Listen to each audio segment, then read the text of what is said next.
오늘 저는 데살로니가 교회에 대해서 좀 말씀을 드리려고 합니다.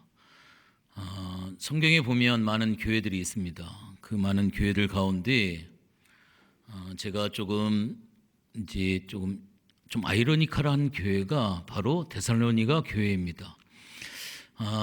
소아시아 7교회가 있습니다. 또 여러 가지 교회들이 있습니다. 주님 앞에 칭찬을 받았던 서머나 교회, 또한 빌라델피아 교회, 책망을 받았던 사대교회, 그 다음에 라오디게아 교회, 에베소 교회도 있고 버가모 교회도 있고 굉장히 많은 교회들이 있습니다. 그런데 이 데살로니가 교회라고 하는 이 교회는 참 미스테리한 그러한 교회입니다. 왜 그러냐면 사도행전 17장에 보면 이 데살로니가 교회가 어떻게 세워졌는지를 잘 설명을 하고 있습니다. 사도 바울이 빌립보에서 복음을 전하고 그곳에 교회를 세우다가 그곳에서 이제 감옥에도 갇히게 되어지고 여러 가지 어려움을 당하게 되어지죠. 그러면서 그 빌립보를 떠나서 옮겨간 곳이 바로 데살로니가라고 하는 그런 지역이에요.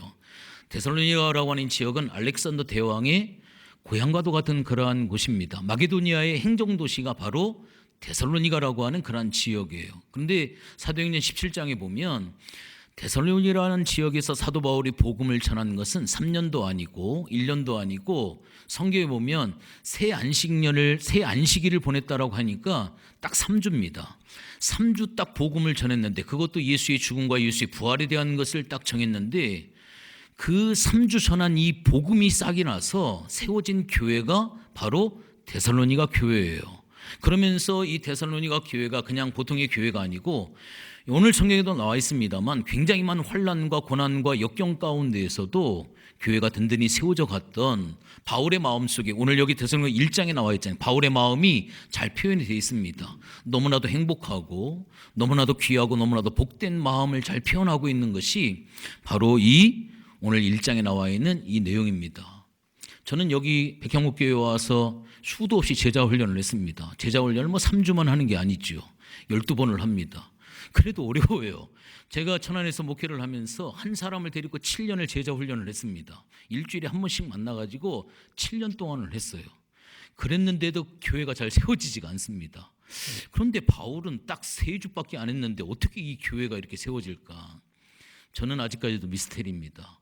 어떻게 이렇게 아름다운 교회가 딱 3주, 제자훈련도 아니고 그냥 3주 강론했다라고 성경은 기록을 하고 있는데 그냥 3주 설교만 했어요. 그런데도 불구하고 오늘 바울이 이렇게 칭찬할 만한 그 후에 또 핍박을 받아서 3주 만에 데살로니가를 떠나서 이 바울이 고린도라고 하는 지역에 가서 디모데라고 하는 사람을 자기가 3주 동안 간단하게 복음을 전했는데 두고 온 성도들이 너무 걱정이 되는 거예요.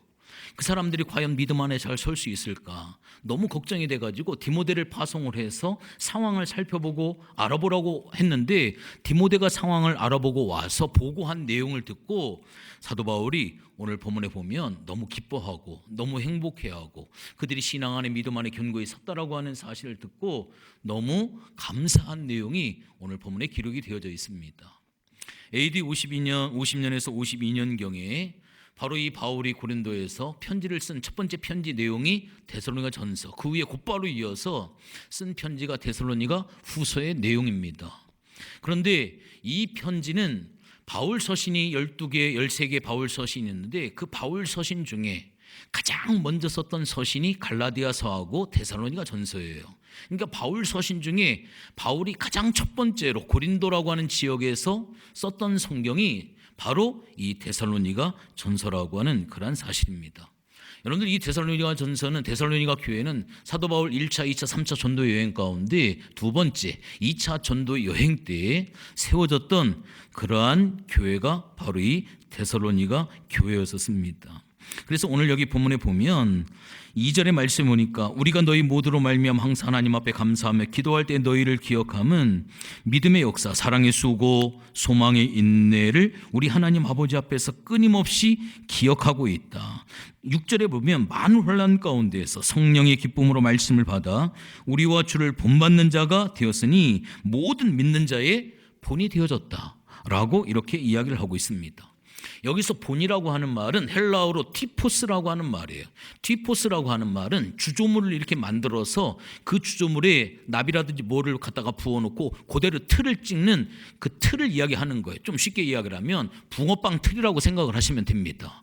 그래서 그 붕어빵 틀에다가 반죽을 해가지고 팥을 넣고 찌면 그대로 그 붕어빵이 그대로 만들어지는 것처럼 본받는 자, 티포스라고 하는 말은 그냥 변칙도 아니고 하나님의 말씀을 받은 그대로 그 말씀대로 그렇게 붕어빵을 찍어내듯이 똑같이 그렇게 신앙생활과 그렇게 믿음 생활을 했던 사람들이 바로 누구냐면 바로 이 데살로니가 성도들이었다라고 하는 그러한 이야기입니다. 한번 이렇게 한번 해보세요. 이렇게 순종하시는 마음으로. 이게 아니라 이거, 이게 아니라 이거. 이렇게 두 손으로 이렇게 좀 토닥거려 보세요. 이렇게. 뭐 한 거냐면 여러분이 여러분을 위로하는 거예요. 남편 여러분들 위로 안 해주잖아요. 아내가 내가 나를 위로하는 거. 아이고 수고했다. 1년 동안 29년 밥 해먹이느냐고 수고하고, 애들 보내느냐고 수고하고, 회사 다니느냐고 수고하고, 참 어렵게 힘든 가운데에도 교회 나오시느냐고 열심히 신앙생활하고, 참 여러분들 헌금한 걸 보면 눈물이 나더라고요. 최선을 다해서 헌금하시고 이렇게 하시는 모습. 올해 결산이 10억이 넘어가고 있는 상황입니다. 너무 여러분들이 헌금을 많이 하신 거예요. 너무 수고를 많이 하신 거예요. 참 수고를 많이 하셨습니다. 하나님이 여러분들을 위로하시. 한 번만 더 좀 위로 좀 해주세요. 아이고 수고했어 너. 내가 나를 위로해 주는 거야. 아이고 수고했다. 이게 주님의 손길이라고 생각하시고 주님이 여러분들을 위로해 주시는 거예요. 참 수고했다. 열심히 믿음 안에. 오늘 바울이 데살로니가 교회를 이렇게 수고했다고 위로해 주잖아요. 제가 오늘 이 설교를 준비하면서 꼭 여러분들에게 이런 위로를 좀 드리고 싶은 그런 마음으로 오늘 말씀을 한번 생각해 보려고 합니다. 참 목사를 하다 보니까 이 목사의 가슴 속에 기억나는 성도들이 있어요. 목사의 마음속에 생각만 하면 미소 짓고 생각만 나면 참 감사하는 성도들이 있습니다. 그런 성도들이 참 있어요. 저는 저희 아버님이 목사님이셨기 때문에 제가 어려서부터 성도들이 교회를 어떻게 열심히 하시는지 저는 옆에서 평생을 지켜봤던 사람입니다. 아버님이 목사님일 때는 제가 옆에서 지켜보고, 제가 목회를 할 때에는 제가 목회 현장에서 정말로 이 성도들이 다 보이잖아요. 여러분들 부모님이 여러분들 자식 다 보이잖아요. 걔가 뭐를 하고 있는지 얘기 안 해도 다 보입니다. 이게 이놈이 놀고 있는지 공부하고 있는지 책상에 그냥 앉아 있는지 멍 때리고 있는지 학교 오늘 가서 공부하고 왔는지 오늘 가서 말썽 피고 왔는지 그냥 대충 보면 딱 이렇게 보이게 돼 있어요. 그거는 왜 그러냐면 부모이기 때문에 보이는 겁니다.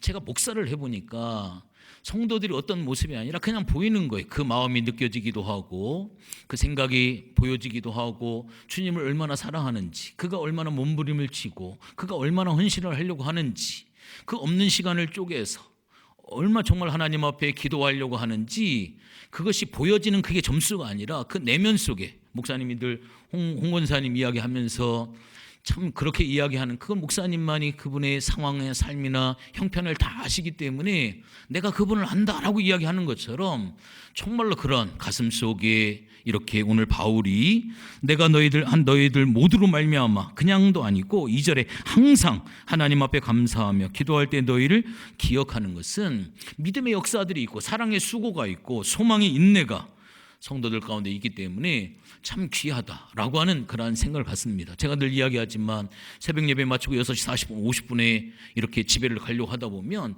이 보라 사거리가 꽉 차 있어요.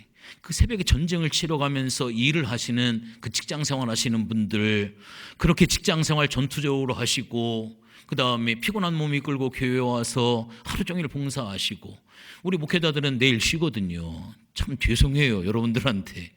참 우리는 목회자들은 이 월요일날 휴일로 보장이 돼서 저는 월요일날만 되면 한 10시 11시까지 자거든요. 이렇게 좀 보장이 되지만 여러분들은 축월하고 주일날 사역하시고 월요일날은 아침에 또 일찍 일어나서 어떤 사람은 4시 반서부터 출근해서 일터로 2시간 차 타고 올라가시고, 그런 분들이 태반이시잖아요. 그렇게 수고하고 헌신하시고, 어떤 때는 목사님 입장에서 참 죄송할 때가 솔직히 참 많이 있습니다. 목사님이 하시는 말씀이 거짓말이 아니에요. 하늘나라에 가면 참 우리보다도 더 상급을 많이 받을 수 있는 그러한 여러분들 참 생각할 때마다 너무나도 귀한 이 바울의 마음이 100% 제 마음속에 느껴지진 않지만 그냥 10%, 15%라도 바로 이 바울이 성도를 향했던 이 마음이 오늘날 목회자들의 마음이고, 여러분들 생각할 때마다 특별히 어르신들을 바라보면 눈물이 날 정도로 참 저희 어머니보다도 더 많이 제가 생각을 하는 참 가까이 있는 우리 어머니와 같은 참 평생 백향목교회를 지켜가면서 새벽에 그 자리를 추우나 뭐하나 그 자리를 지켜가면서 오래 좀 기도하고 가시면 좋은데 잠깐 기도하고 가시지만 그래도 새벽에 꼭 출석 체크하고 가시고 하시는 그러한 모습들이 참 그게 우리 백향목의 저력이고, 그분들 아침에 보면 얼마나 옷을 끼어 입고 오시는지 넘어지면 못 일어나요. 내가 볼 때는 넘어지면 못 일어날 것 같아. 하도 옷을 막 뚱뚱하게 막 이렇게 피노키오처럼 입고 와가지고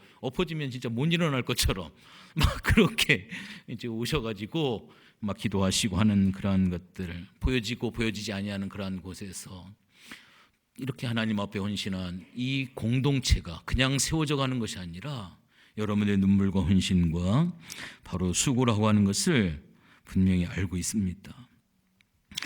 오늘 이 데살로니가전서 1장서부터 1절서부터 10절까지를 좀 세 파트로 좀 분류를 하면 1절서부터 4절까지는 모범적인 교회의 모습을 이야기를 하고 있습니다. 이게 바로 교회다라고 하는 거예요. 이게 바로 온전한 교회의 모습이다. 이게 1절, 2절, 3절, 4절이 진짜 우리가 지향하고 우리가 따라가야 하고 우리가 비전을 가슴에 품고 나도 이런 교회를 세워야 되겠다라고 하는, 주님이 바라보실 때 주님이 기뻐하시는, 사도 바울이 칭찬하는 바로 그 교회의 모습이 1, 2, 3, 4절까지가 온전한 교회의 모습입니다. 그리고 5절서부터 8절까지의 모습이 바로 성도들의 믿음을 이야기, 데살로니가 교회 성도들의 믿음, 모범적인 그러한 믿는 자의 모범적인 신앙의 삶의 모습이 이래야 된다라고 하는 어떤 그러한 표준, 원칙, 이것을 보여주는 것이 5절, 6절, 7절, 8절의 모습입니다. 그러면서 9절과 10절은 이게 바로 참된 믿음이다. 믿음이라고 하는 것은, 믿음은 바로 바라는 것들의 실상이고 그냥 뜬구름이 아니라 실상, 그 다음에 보이지 않는 것의 분명한 증거, 히브리서에 이야기하는 것처럼 참된 믿음은 이거야 라고 하는 그러한 이야기를 하는 거예요. 여러분들 믿음이라고 하는 것은 명사일까요? 동사일까요? 믿음은 명사인 것 같아요? 동사인 것 같아요? 요한복음에서 믿음은 명사로 표현을 하지만 대부분의 믿음은 동사로 이야기를 합니다. Believe into, 믿음 안으로 들어가는 거, 말씀 안으로 들어가는 거, 신앙 안으로 들어가는 행동을 요구하는 거예요. 그래서 야고보서 2장에는 행함이 없는 믿음은 죽은 믿음이다라고 이렇게 이야기를 하고 있습니다. 믿음이라고 하는 것은 어떤 뜬구름 것 같은 명사가 아니라 믿음이라고 하는 것은 동사입니다. 뭔가 행동이 수반이 돼야 되는 거예요. 뭔가 순종이 동반이 돼야 되는, 그게 바로 진짜 믿음이다 라고 하는 그러한 이야기를 해주고 있는데, 9절과 10절이 바로 제가 오늘 본격적으로 좀 말씀을 드리려고 하는 참된 믿음의 증거가 바로 이러한 내용이다 라고 하는 그러한 사실입니다. 오늘 이 데살로니가 교회가 바로 어떤 교회였기 때문에 한 우리 바울에게서 이러한 칭찬을 받았을까? 6절의 말씀을 먼저 한번 살펴보면, 이 데살로니가 교회는 많은 환난 가운데에서 성령의 기쁨으로 말씀을 받아 우리와 주를 본받는 자가 되었는데, 어떤 본을 받았느냐? 3절의 말씀에 보면 세 가지의 본을 받았습니다. 첫 번째의 본이 바로 무엇이냐면 믿음의 역사가 있었다라고 하는 거예요. 조금 아까도 이야기를 했습니다만, 이 믿음의 역사라고 하는 것은 믿음의 구체적인 증거가 있어졌다라고 하는 그러한 사실입니다. 살아있는 믿음을 가진 교회였다라고 하는 것을 이야기를 하고 있습니다. 여러분들, 믿음이라고 하는 것은 결코 추상적인 것이 아니에요. 뜬구름이 결코 아니다라고 하는 겁니다. 살아서 움직이는 거, 믿음 안으로, 말씀 안으로, 삶 안으로, 그 인투, 내가 그 안으로 들어가는 것. 주님이 말씀하셨어요. 그 말씀이 진실이라고 하는 이 사실을 알고 내가 순종함으로, 행동으로, 그 말씀 안으로, 그 믿음 안으로, 그 신뢰 안으로 내 행동을 통해 그 안으로 들어가서 삶의 자리에서 녹여내는 것, 이게 바로 뭐냐면 바로 이것이 오늘 여기 3절에서 이야기하고 있는 믿음의 역사다라고 하는 그러한 사실입니다. 오늘 이 데살로니가 교회는 믿음의 역사가 있는 교회였었는데 우리가 이것을 본받아야만 됩니다. 그러면 과연 우리는 무엇을 본받아야 될까요? 오늘날 우리 백향목 교회도 우리들의 신앙과 삶 속에 기도하는 모습을 보여줘야만 됩니다. 말씀을 사랑하는 모습을 좀 보여줘야 돼요. 교회에 열심히 나오는 모습을 우리가 하나님 앞에 보여주셔야만 됩니다. 우리가 진짜 보여줘야 될 모습은 바로 뭐냐면 주님의 모습이라고 하는 거예요. 아마 2달 정도 된 것 같아요. 제가 천안에 내려가서 우리 애들하고 집사람하고 이제 저녁 오래간만에 먹으려고 식당에 가서 식사를 하는데 어떤 친구가 전화가 왔어요. 뭐라고 전화 왔냐면 차를 제가 집 옆에다 받쳐놨는데 자기가 주차하다가 박아버렸대요. 그래가지고 많이 박았대요. 많이 긁혔대요. 그래서 빨리 왔으면 좋겠다. 그래가지고 박아봤자 얼마나 많이 박았을까. 이미 여러 군데 박힌 데가 있기 때문에 내 차가 미안한 게 아니라 나를 박은 그 차가 또 걱정이 되더라고요. 그 수리하려면 얼마 들어갈까. 그래서 알았다고 내가 나중에 식사를 하고 가서 보겠다 해가지고 이제 식사를 끝나고 나서 보니까 뒤를 그래도 많이 박아 놓으셨어요. 보니까. 그래서 내가 이제 전화를 했죠. 전화를 했더니 안 받고 나중에 이제 전화가 왔어요. 전화 와가지고 젊은 친구들하고 남자인데 이제 학교를 다니는 친구인데 학교를 다닐 때 그 차를 타고 다니는 그런 차래요. 그러면서 자기가 주차를 잘못해가지고 자기가 박았는데 얼마를 청구하든지 자기가 다 수리를 하고 다 보상을 할 테니까 말씀을 하시라고. 그래서 제가 가만히 생각해보니까 참 착한 친구더라고요. 일단 첫 번째 감사한 것은 도망가지 않고 연락을 줘서 고맙다 내가 이야기를 했어요. 충분히 도망갈 수도 있는데 연락을 해줘서 참 고맙다. 그리고 두 번째로는 제가 이제 이야기하기를 내가 목사다라고 이야기를 했습니다. 내가 목사인데 괜찮다. 그런데 네 차는 얼마나 많이 부서졌겠느냐. 네 차 수리하려고 하면 참 여러 가지 돈이 많이 들어갈 텐데 내 차는 괜찮으니까 네 차를 잘 수리를 해라. 기억을 해라. 나는 누구다? 나는 목사다. 내가 목사라고 하는 거를 이야기를 했어요. 그러면서 세상에는 그런 사람도 있다라고 하는 것을 그 친구가 좀 알았으면 참 좋겠더라고요. 그러면서 물어봤어요. 그랬더니 옛날에 신앙생활을 어렸을 때 했는데 지금은 안 하고 있대요. 그래서 신앙생활을 다시 했으면 좋겠다. 네가 나에게 보상을 뭔가를 하나를 해주기를 원하면 같은 아파트에 사는데 동호수를 좀 가르쳐달래요. 뭐라도 자기가 사갖고 와서 인사를 좀 하겠다. 그거 필요 없으니까 나한테 보상하기를 원하면 가까운 교회를 네가 다시 한번 신앙을 회복했으면 참 좋겠다. 그러면서 이 세상에 욕먹는 목사도 많이 있지만 이런 목사도 있다는 걸 좀 기억을 좀 했으면 좋겠다. 넓은 마음을 좀 가졌으면 좋겠다 라고 하고서 이제 그렇게 하고 전화를 이렇게 마감을 했습니다. 우리 딸들은 뭐라고 이야기를 하냐면 아빠 30만 원 받아야 돼.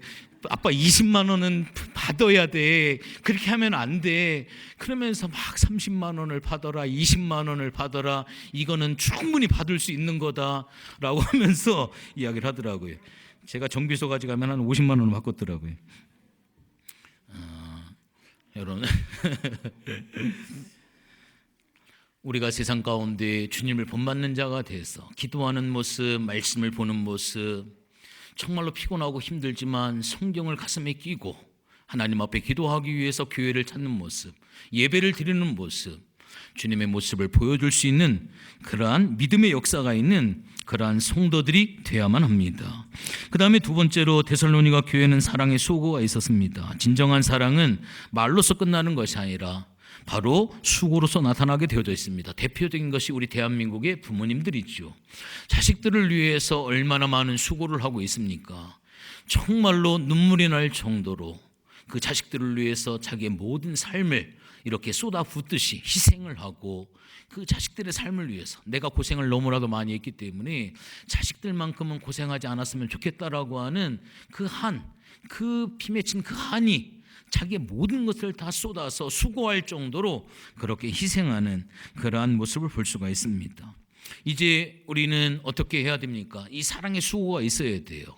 이 사랑의 수고가 이제까지는 우리가 교회 공동체라고 하는 이 공동체 안으로 우리가 성도를 서로 섬겨가면서 우리가 수고를 한 것, 그것도 너무나도 귀하지만 이제는 교회 공동체 바깥으로 우리의 사랑의 수고가 흘러 넘칠 수 있도록 이제는 그렇게 할 수밖에 없는 그러한 상황이 되어졌습니다. 왜냐하면 오늘날 이 기독교라고 하는 것이 땅에 떨어져 있기 때문에 우리가 예수 믿는 사람들이 너무나도 많은 사람들에게 손가락질을 받고 있기 때문에 이제는 도리어 다시금 교회 안으로 쏟아부었던 이 사랑의 수고를 이제는 예수를 믿지 아니하는 세상 사람들에게 기독교라고 하는 이 듣는 이 현실 속에서 정말로 예수 믿는 사람들은 다르다라고 하는 이 소리를 들을 수 있는 방법은 이 사랑의 수고가 안으로 향했던 것이 다시금 바깥으로 이 사랑의 수고가 흘러갈 수 있는 그러한 섬김의 삶이 필요한 그러한 때를 우리가 살아가고 있습니다. 우리의 시선이 바깥으로 향할 수 있는 그러한 새로운 한 해를 준비할 수 있는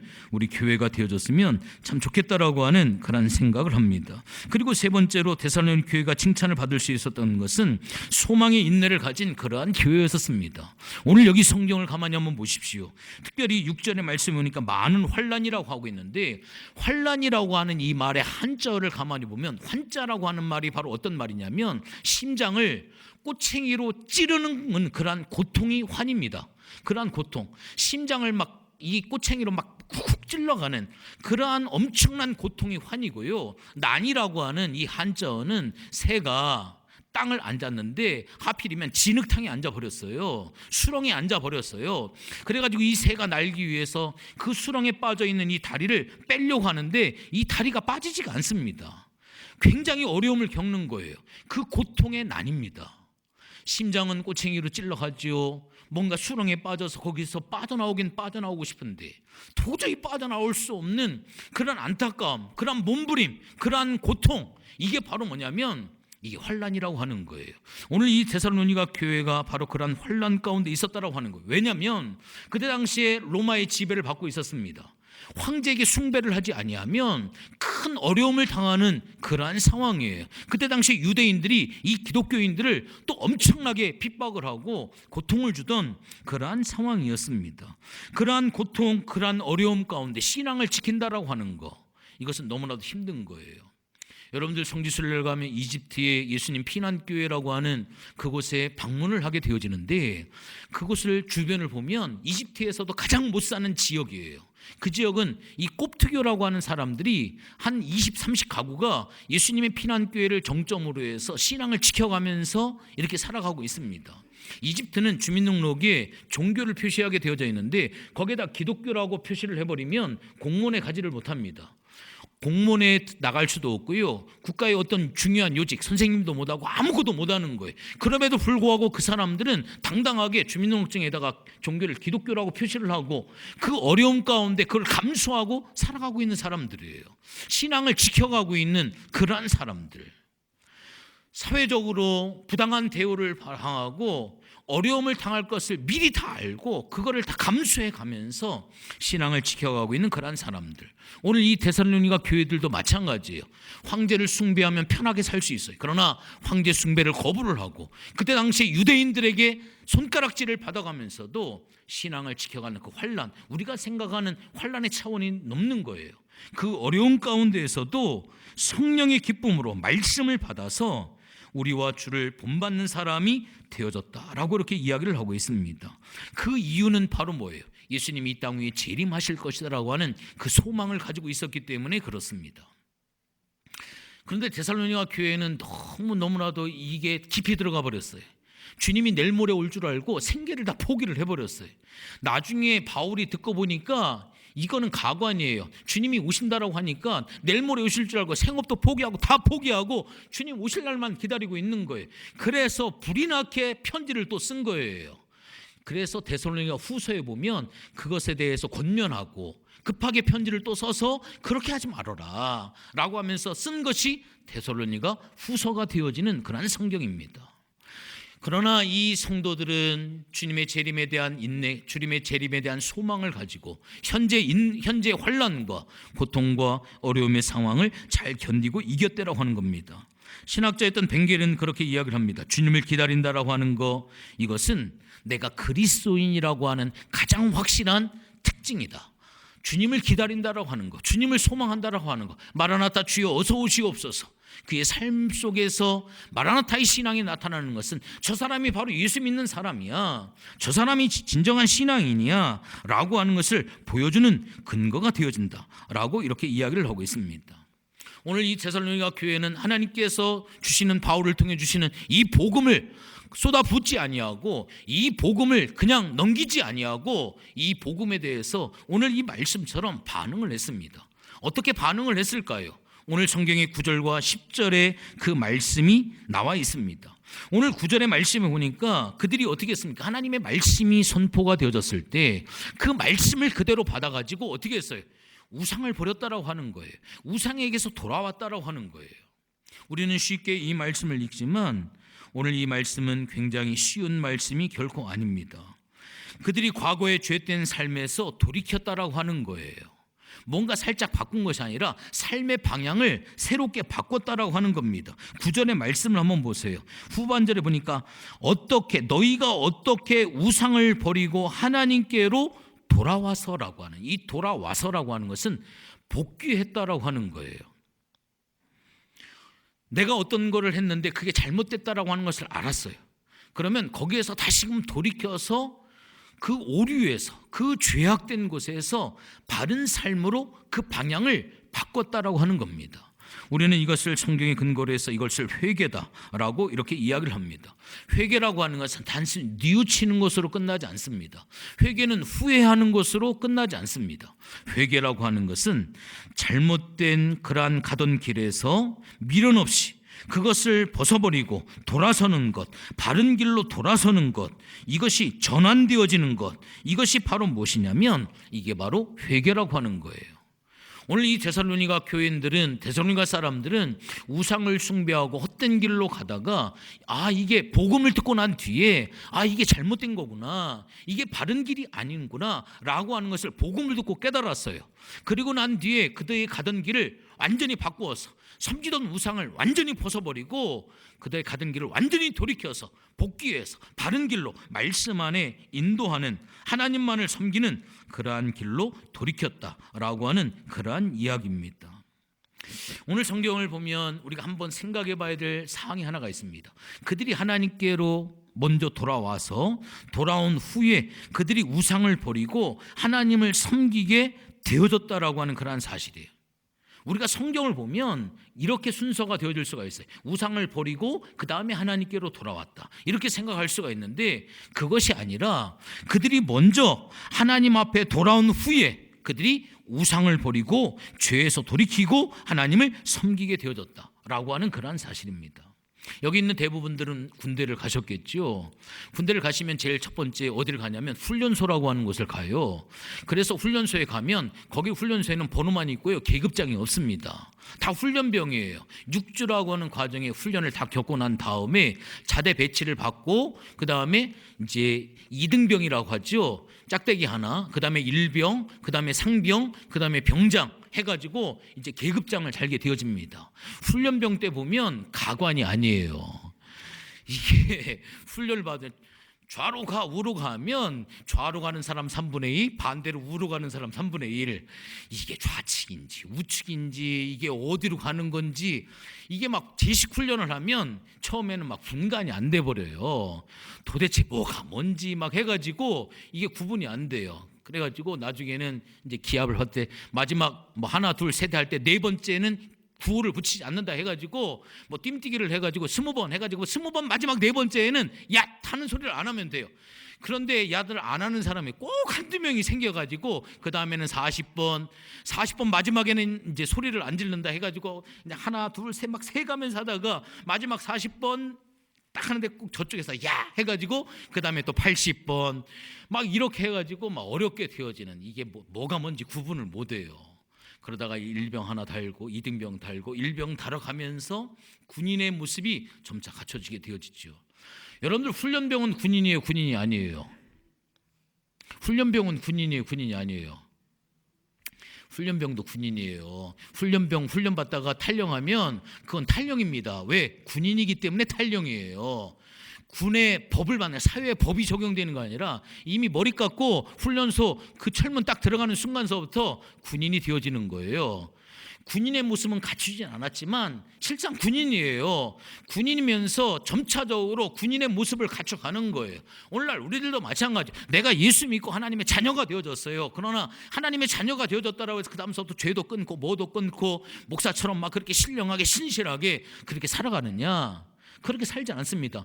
좌양좌하면은 우측으로 막 서 있고요, 우양우하면은 막 좌측으로 서 있고요, 막 이렇게 막 중구난방이 되어지는 것처럼 처음에는 그래요.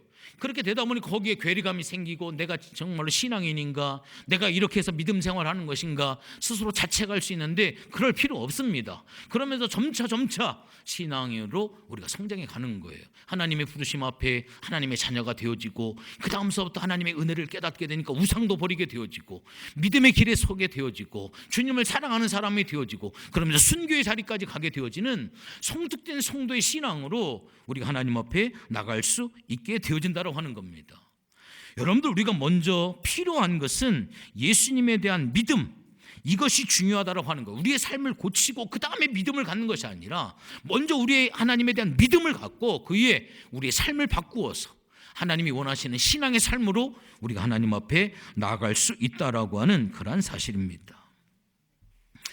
그러면서 오늘 여기 9절의 말씀 이어서 한번 보세요. 돌아와서 다음에 두 번째는 참된 믿음의 근거가 바로 뭐냐면 살아계시고 참되신 하나님을 섬기게 되어진다라고 하는 그러한 사실입니다. 여러분들, 여기 보면 우리가 우상을 버리고 하나님 앞에 돌아오는 게 회개라고 한다면 살아계신 인격적인 하나님 그리고 참되신 하나님을 섬긴다라고 하는 것은 바로 무엇을 이야기하냐면 봉사와 섬김을 이야기하는 거예요. 오늘날 이 데살로니가 교회 성도들은 우상을 버리고 하나님을 믿는 그러한 신앙에만 멈춘 것이 아니라 인격적인 하나님과의 관계 속에서 하나님을 섬기는, 말씀에 순종하는, 봉사하는 그러한 신앙을 소유하게 되어졌다라고 하는 사실입니다. 여러분들, 참된 신앙은 말에만 있는 것이 아니라 참된 신앙은 섬김이 반드시 수반이 되어 있게 되어 있습니다. 사랑하면 반드시 그 속에는 희생이 따르게 되어져 있는 거예요. 수고가 따르게 되어져 있는 거예요. 주둥아리만 사랑한다고 하고 선물 하나 안 오면 그거는 조금 다시 한번 생각해 봐야 될 그러한 사실이 있죠.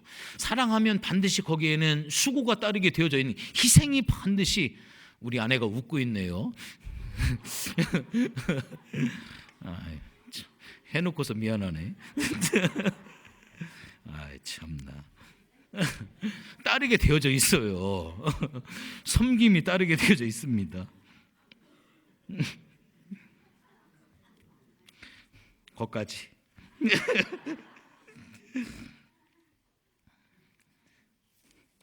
세 번째, 오늘 이 데살로니가 교인들은 그리스도의 재림을 대망하는 그러한 소망을 그들이 가지고 있었습니다. 벵겔 신학자는 주님을 기다린다라고 하는 것은 진정한 그리스도 신자의 가장 확실한 특징이다. 칼빈은 그렇게 이야기를 합니다. 우리는 이 세상의 것으로서 우리의 마음을 안정시킬 수 있는 것이라고는 아무것도 소유하지 못했다. 세상에 어떠한 것, 돈을 쌓고 권력을 쌓고 명예를 쌓고 어떤 것을 다 준비한다 할지라도 세상에 어떤 것으로 사람의 마음에 평안함을 줄 수 있는, 샬롬을 줄 수 있는 것은 없다. 우리에게 유일하게 샬롬, 평안을 줄 수 있는 것은 바로 이 주님의 재림에 대한 소망이다. 칼빈은 그렇게 이야기를 합니다. 여러분들, 이것은 참 맞는 것 같아요. 오늘 이 데살로니가 교회는 바로 이 소망을 가지고 있었기 때문에 그런 아까 이야기한 심장을 꼬챙이로 찌르는 것처럼 수렁에 빠져있는 그 발을 빨려오고 몸부림치는 그 환난, 그 고통 가운데에서도 참된 평안과 기쁨을 누릴 수가 있었다라고 하는 그러한 사실입니다. 그래서 여기 성경의 10절에 보니까 너희가 어떻게 기다리는지를 말하니, 이것은 무엇을 이야기하냐면 신약 성경 가운데 유일하게 여기만 기록되어 있는 것이 어떻게 기다리는지를 말하니라고 하는 이 단어가 여기 하나밖에 기록이 되지 않습니다. 이것은 단지 소망하는 것이 아니라 준비한다라고 하는 것까지 이 단어에는 포함이 되어 있는 적극적인 그러한 신앙의 모습이 여기 본문 속에 기록이 되어져 있습니다. 데살로니가 교인들은 바로 이러한 마음을 가지고 그 어려운 상황 속에 바울이 3주밖에 복음을 전하지 아니했지만 그 복음에 대해서 흘려보내지 아니하고 그 복음을 마음속에 잘 받아서 뿌리를 내려서 데살로니가 교회를 세워가는 이 아름다운 신앙의 모습을 통해 바울에게 감사와 기쁨과 사역에 대한 보람을 줄 수 있는 그러한 교회로 데살로니가 교회는 든든히 세워졌다고 하는 겁니다. 마지막으로 우리 백향목 공동체가 오늘날 그렇게 하나님 앞에 세워졌으면 참 좋겠습니다. 믿음의 역사가 있고 사랑의 수고가 있고 소망의 인내가 있는 환난 가운데에서도 하나님께서 허락해 주시는 이 성령의 기쁨으로 말미암아 오늘날 보여지는 현상은 어려움이 있고 고통이 있지만 정말로 우리 예수님께서 마라나타 주님의 재림하심을 인내 가운데 소망하시면서 주님의 재림을 소망하시면서 오늘날 현재의 어려운 상황들을 이기고 그 소망이 우리의 믿음의 확신의 근거가 돼서 넘어졌다가 다시금 벌떡 일어나고 낙심 가운데서 다시 한번 일어날 수 있는 그러한 신앙의 삶이 되어졌으면 참 좋겠습니다. 제가 금요일날 신명기 34장을 이야기를 하면서 모세가 하나님 앞에 저 가나안 땅에 들어갔으면 참 좋겠습니다. 그렇게 기도를 하죠. 그런데 하나님께서는 어떻게 하셔요? 그 가나안 땅을 느보산에서 다 보여주면서 너는 못 들어가. 모세는 못 들어간다고 하나님 말씀하셔요. 너는 저기에 들어갈 수가 없어. 저 같으면 뒤집어질 것 같아요. 도대체 그럴 수가 있겠느냐? 안 뒤집어질 사람 손 들어보세요. 안 뒤집어질 사람. 우리 목사님도 뒤집어질 것 같은데 이게 불가능한 상황이에요. 40년 바로의 궁에서 훈련받고 40년 미디안 광에서 훈련받고 40년 이스라엘 백성들을 오로지 모세의 소망은 가나안 땅에 들어가는 거예요. 그런데 안 봤으면 몰라요. 다 보여놓고 너는 못 들어가. 이 얼마나 뒤집을 일이에요. 그러나 모세는 그 말씀에 순종하고 그 하나님의 뜻을 온전히 받아들입니다. 그래서 성경의 모세는 하나님과 대면한 자고 하나님과 친한 사람이고 하나님 온유한 사람이고 모세는 하나님 앞에 가장 칭찬받을 수 있는, 내가 모세를 잘 알고 있어. 모세는 너무나도 훌륭한 사람이야. 그렇게 괜히 칭찬받은 것이 아니에요. 오늘 우리 백향목 공동체가 하나님 앞에 그렇게 살았으면 참 좋겠습니다. 세상 사람들이 몰라준다 할지라도 주님이 아시면 그것으로 끝나는 거예요. 누가 알아주지 않는다 할지라도 내가 너를 너무나도 잘 알고 너의 눈물의 기도를 알고 네가 얼마나 교회를 위해 수고했고 복음을 위해 얼마나 수고했는지 다른 사람은 몰라도 내가 잘 알고 있다 라고 했을 때 주님만 하시면 주님 감사합니다. 그렇게 묵묵히 주님의 일을 감당함으로 인하여서 오늘 이 데살로니가 교회가 칭찬받았던 것처럼 주님이 이 땅 위에 세우신 우리 백향목 공회교회가 이 마지막 시대에 칭찬받는 2020년도에 바로 이러한 아름다운 역사가 있는 그러한 교회가 되어지기를 주님의 이름으로 축원을 드리겠습니다.